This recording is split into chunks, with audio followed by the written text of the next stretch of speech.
Welcome back, the Keto family. Today we're making low-carb spinach balls. If this is your first time with us, don't forget, hit the subscribe button below and the bell icon so you don't miss upcoming videos. Alright, lovely. So before we get started, as a reminder, everything I'm using today you're going to find right down there in the description below. And then at the end of the video will be a nutritional information card with an online tool I generated a breakdown for you so you know what to expect with these spinach balls. Alright, spinach balls. So I was looking for a good recipe to kind of change things up here at the house. You know, it could be an appetizer or a side, what have you. And I tried the recipe. Original recipe is linked right down there below. And I tried it out when my daughter had some friends over, and it was a no-go. They did not care for it. And the reason they didn't care for it is they said it was very dense, very gummy, just not very good. So I ended up changing up the recipe and throwing some different things in there, switching things up, and I came out with the best recipe for spinach balls. You guys are going to love this.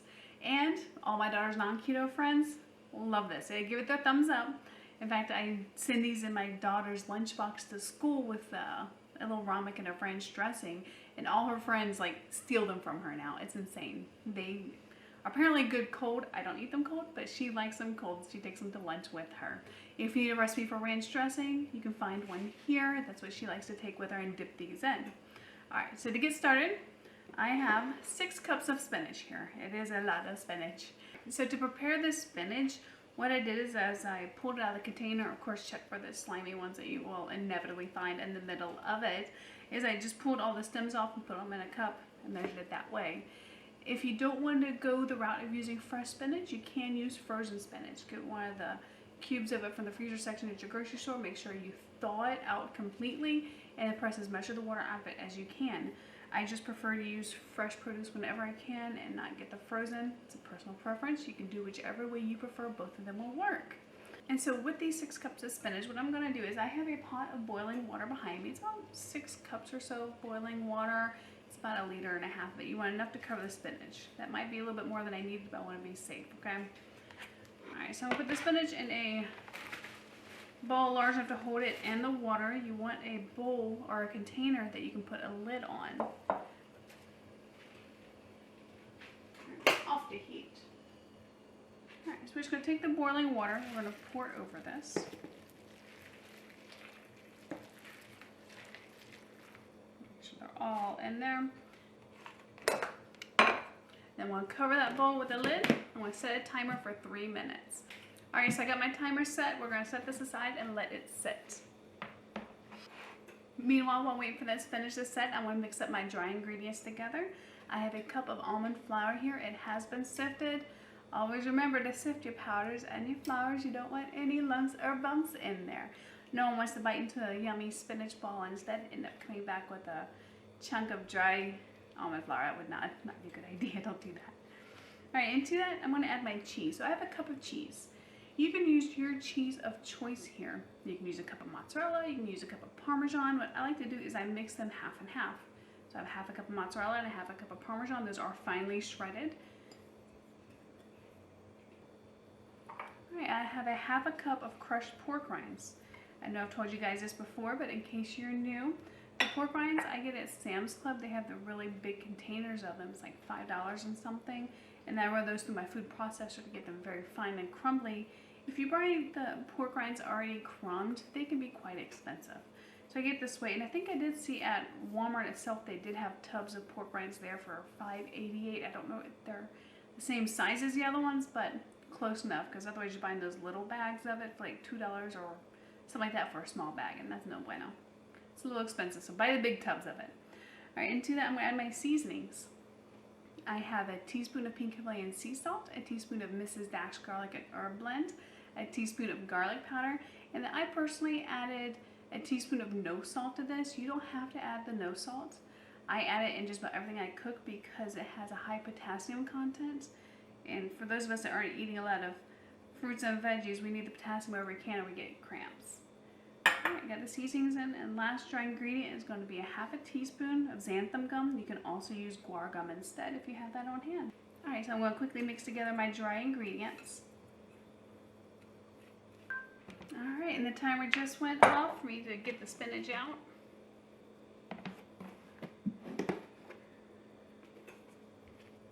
All right, that is nice and wilted down in here.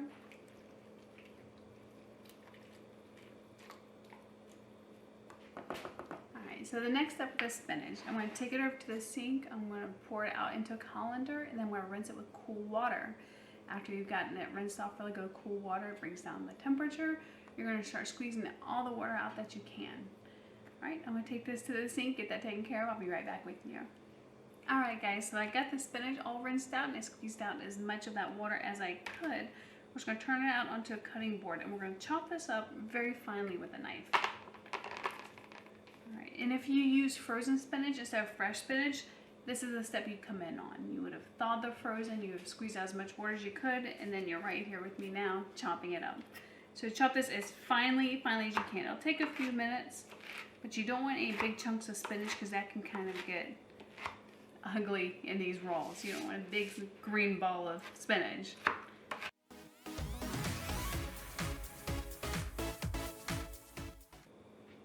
Alright, so we chopped up our spinach. It's nice and finely chopped now. I'm going to go ahead and add it to the rest of the mixture I mixed up earlier.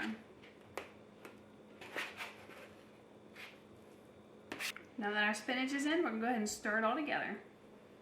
And yeah, the spinach does kind of clump together and stick together initially, but the more you mix it in, the more it'll incorporate and be more evenly spread. So just kind of work at it, kind of mash out those lumps of the spinach as you go.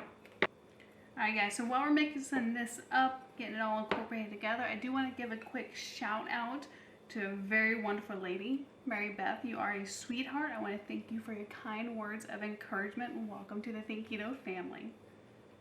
Alright, so we got the spinach incorporated in, that's all good to go. Last ingredient to go in is I got 3 large eggs that have already been beaten. Alright, last time, stir it all together. Alright, lovelies, that is all mixed together. Our mixture is now ready to go. Let's move on to the next step. Alright, so I already have my cookie sheet here. It has been already sprayed with avocado oil cooking spray. We're going to scoop out the dough and roll it into little balls. Now, if you find that this dough is too sticky for you and it makes it a little bit hard to roll, you can always sprinkle in a little more almond flour or some more pork rind crumbs in here. That will help absorb some of the moisture and make them less sticky and easier to roll. So what we're going to do is we're going to roll all this dough into balls, pop them on our cookie sheet. I'll see y'all back in a few minutes when this is full. Alright guys, so I just finished rolling all these. I got 20 balls out of this. Now at this point you can decide what you want to do. You are able to come to this point, stop, freeze these, and then just have them made ahead to pop them straight into the oven whenever you want to bake them. So if you know you got something coming up tomorrow, next week, whatever, and you have time now, mix up a batch, mix up 2 or 3 batches just to have them prepared ahead of time. You don't gotta get your hands all messy every time you want them. So if you want to freeze these, all you gotta do is take this cookie sheet, stick it in your freezer for about an hour.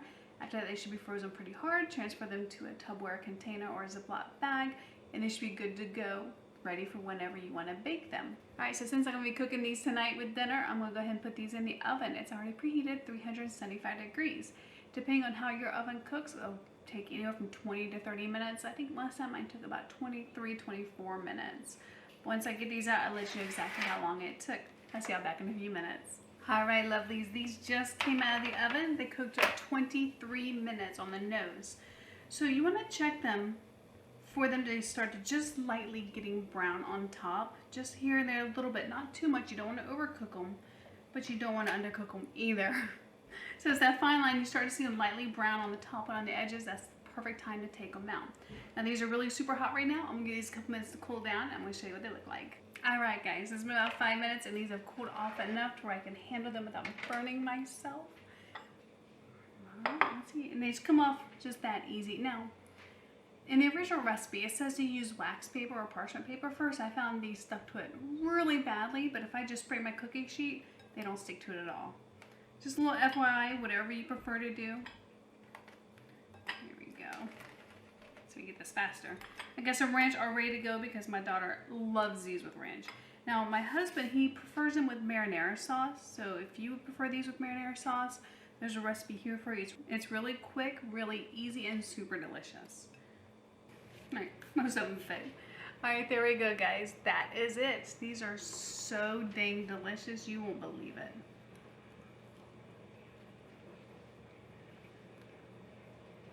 And my daughter swears these are even good cold.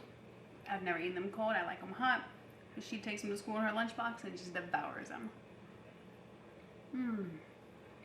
These are absolutely perfect. Alright guys, thanks for joining me today. I hope this video was helpful to you. Don't forget to leave me a thumbs up down below. And feel free to share this recipe with anybody you know. You can use a great low carb, either appetizer, side dish, whatever you want to call it, spinach balls. Until next time, guys. Bye.